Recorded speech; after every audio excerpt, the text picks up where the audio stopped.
Try and do some dhikr before the salah. So just before the salah, get your mind into a mode of thinking of Allah. So for example, if you were just playing a computer game and you start reading a book or try to go to sleep straight away, you'll see the computer game in your mind. Yes or no, guys? When you're doing an activity, when you've been watching something or engaged with something so deeply, you get to the next activity, that thing will follow in your mind immediately. It won't stay there for good, but for the first few minutes it'll be in there. So what you've just done is you've just been in dunya. To go straight into the akhirah, the dunya will play in your mind. It's natural, it'll play in your mind. So have a little breaker. That's why we have the adhan before. See, the adhan's supposed to be a moment where everyone breaks off and cuts off from everything else. This is how traditionally it was. Traditionally in the Prophet ﷺ's time, when Bilal radiallahu anhu got onto the roof of the masjid, because there was no minaret at that time, he came onto the roof of the masjid. I mean, they made a separate place for him to climb up onto.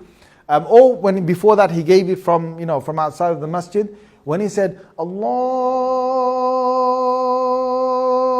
Akbar, Allahu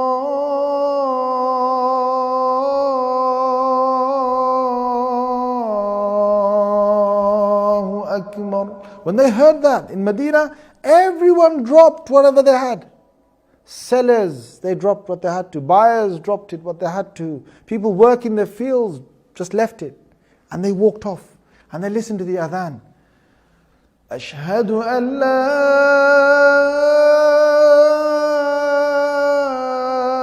إله إلا الله.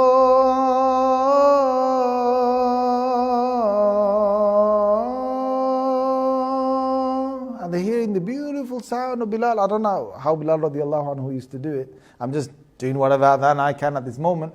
But when they heard that, he was like, Allah is the greatest, Allah is the greatest. And they're walking towards salah, they're getting their wudu done, and they listen to the adhan.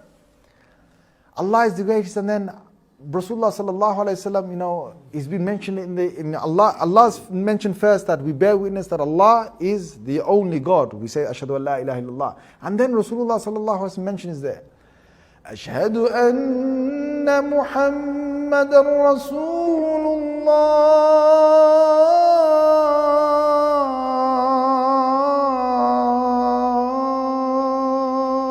We bear witness, or I bear witness that Rasulullah sallallahu alaihi wasallam, Muhammad sallallahu alaihi wasallam is Allah's servant, His messenger. And they're doing the wudu, or they're coming for the salah, or they're coming in the masjid, and they're listening, and they're breaking off. See, the whole thing is break off from the dunya.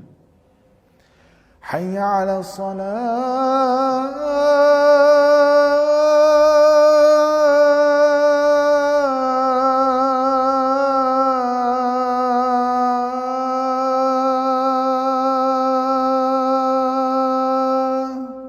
Come to salah. Why should I come? Hayya ala al-falah.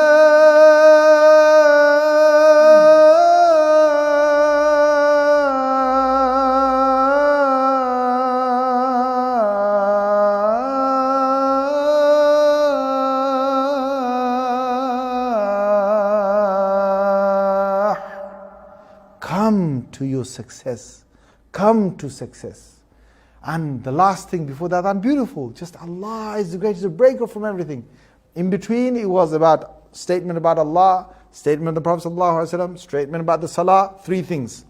Allah is the greatest, Muhammad ﷺ we follow, he showed us how to pray salah, we're going to do it, and at the end, who are we doing it for? Allahu Akbar,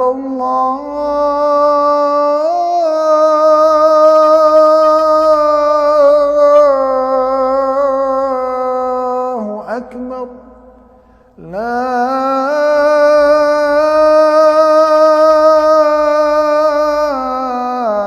ilaha illallah. It's only Allah. Now can you imagine the mind? If you listen to it, if you break up from the whole of the dunya, you're in a mindset of salah. Now you've broken off. Now what did the Muslims do in the early days when they came to the masjid? First, they left all their work when the adhan was said, maybe 15 minutes, maybe 20 minutes before, whatever it was. They left everything. Then they did the wudu. Then they came to the masjid. They prayed this individual nafil salah. They prayed the sunan salah. Not like last minute, get inside there, missing the rak'ahs, Allahu Akbar, trying to catch the imam in the ruku. No. Slowly, steadily they prayed and they sat down and they were in dhikr, in remembrance of Allah until the Imam appeared.